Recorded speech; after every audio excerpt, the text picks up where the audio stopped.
Hello friends, mixes ideas চ্যানেলে তোমাদের সকলকে আবার স্বাগত জানাই। তো আমি আবার এসে গেছি আমার নতুন আরেকটা রেসিপি ভিডিও নিয়ে। আমি আজকে বানাচ্ছি ভেজ স্যুপ। তো শীতকালে স্যুপ খেতে সবার ভালো লাগে, তো আমি আজকে ট্রাই করলাম একটুখানি নিজের পদ্ধতিতে ভেজ স্যুপ। তো ফার্স্টে আমি এখানে পনিরগুলো ভেজে নিচ্ছি। আমি এখানে নিয়ে নিয়েছি পনির, মাশরুম, বিভিন্ন রকম গ্রিন ভেজিটেবলস, কর্ন। তো আমি ফার্স্টে পনিরগুলো ভেজে নিচ্ছি, তারপর মাশরুমগুলো ভেজে নেব। এখন পনির ভাজা হয়ে গেছে। এই সময় কড়াইতে একটু তেল, একটু চিনি এবং গোটা জিরে দিয়ে আমি তার সাথে পেঁয়াজ কুচি, আদা কুচি, লঙ্কা কুচি ও রসুন কুচি দিলাম। রসুন কুচিটা একটু বেশি পরিমাণে দিতে হবে, এটা টেস্টটাকে খুব সুন্দর রাখে এবং বাড়িয়ে দেয়, তো ভীষণ ভালো লাগে। আর আমি এখানে অল্প শুকনো লঙ্কাও ব্যবহার করেছি। আর এখানে এই পর্যায়ে আমি দিয়ে দিলাম টমেটো কুচি। হালকা ভাজা ভাজা হয়ে গেলে যা যা সবজি তোমরা ইউজ করতে চাইছো সমস্ত রকম সবজি তোমরা দিতে পারো, কিন্তু সমস্ত সবজি হবে একদম ফাইনলি চপড। তো আমি এখানে ক্যাপসিকাম, গাজর কুচি এবং বাঁধাকপি কুচি খুব সুন্দরভাবে ফাইনলি চপড করে দিয়ে দিয়েছি এবং এগুলোকে খুব ভালো করে ভেজে নেব। কোনো রকম জল ইউজ না করে ভালো করে ওই তেলের মধ্যেই ভাবে আস্তে আস্তে করে নাড়াচাড়া করতে করতে ভেজে নেব। এই সময় অল্প একটু নুন ব্যবহার করা যেতে পারে, বাট বাকি মশলা আমি পরে দেব।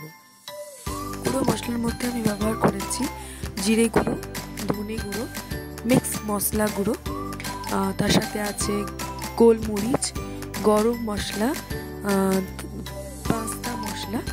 মোটামুটি যা যা মশলা হাতের কাছে পাওয়া যায় সব রকম মশলা ইউজ করা যেতে পারে। এটা একেবারে নিজের পছন্দ মতো নিজের পদ্ধতিতে বানানো একটা রেসিপি। তোমরা চাইলেই তোমাদের পছন্দ মতো যে কোনো গুঁড়ো মশলা ব্যবহার করতে পারো, যা কি টেস্টটাকে আরও বাড়িয়ে দেয়। তো আমি এখানে মশলাগুলোকে একটা বাটিতে নিয়ে তাতে করে একটু জল মিশিয়ে ভালো করে মিক্স করে নিয়ে সেই মিক্সচারটা আমি অ্যাড করেছি এবং সেটা ভালো করে নাড়াচাড়া করে নিয়ে তারপর জল ঢেলেছি। এখন স্যুপটাতে জল ঢালা হয়ে যাওয়ার পর এটা ভালো করে নাড়াচাড়া করে এটাকে ফুটতে দেব। তো আমাদের স্যুপটা হালকা ফুটে এলে তাতে কিছু সস অ্যাড করবো। এর মধ্যে টমেটো ক্যাচাপ, আমরা শেজওয়ান সস নিয়েছি, আর নিয়েছি সয়া সস এবং চিলি সস। তো এগুলোকে ভালো করে মিক্স করে একটু জল দিয়ে ভালো করে মিক্স করে এই মিক্সচারটার মধ্যে মানে স্যুপটার মধ্যে অ্যাড করে দেবো। তো এরপর স্যুপ, সস, মশলা সমস্ত কিছু অ্যাড হয়ে গেলে পরিমাণ মতো জল দিয়ে এটাকে ফুটতে দেবো। তো ভালো করে ফুটে আসলে আমি এখানে কর্নফ্লাওয়ারের জায়গায় ওটস ব্যবহার করেছি। ওটসটাকে ডিরেক্ট দিয়েছি। ওটসটা আমরা গুঁড়ো দিতে পারি বা ওটসটা আমরা ওটস স্কিপ করে আমরা কর্নফ্লাওয়ারও দিতে পারি, যার যেটা ইচ্ছা। আমাদেরকে এটাকে হেলদি বানিয়েছি, তো সেই জন্য আমি এখানে ওটস ইউজ করেছি। ওটসটা গোটাই ইউজ করেছি, তোমরা চাইলে গুঁড়ো করে ইউজ করতে পারো, ওটস পাউডার ইউজ করতে পারো। তো এটা একটা ঠিক কনসিস্টেন্সি আনার জন্য আমি ওটস ইউজ করেছি। এরপর হালকা একটু বাটার দিয়ে আমি নাড়াচাড়া করে নেব এবং লাস্টে অবশেষে ভিনিগার, ধনেপাতা কুচি এবং গোলমরিচ গুঁড়ো দিয়ে এটাকে নামিয়ে নেব। তো এভাবেই তৈরি হয়ে গেল আমাদের আজকের রেসিপি ভেজিটেবল স্যুপ। এবং লাস্টে সব কিছুর আগে অবশ্যই পনিরগুলো দিতে ভুললে চলবে না। পনিরগুলো দিয়ে দিতে হবে, যে পনিরগুলো আমরা অলরেডি ভেজে রেখেছিলাম সেগুলো দিয়ে দেবো।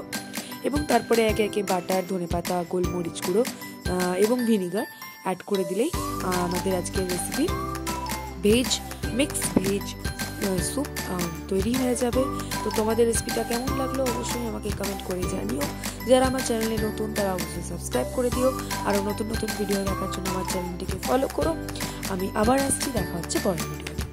একটা কথা না বললেই নয়, তোমরা ভিনিগারের পরিবর্তে লেবুর রসও ব্যবহার করতে পারো। এখানে আমি লেবুর রস ব্যবহার করেছি।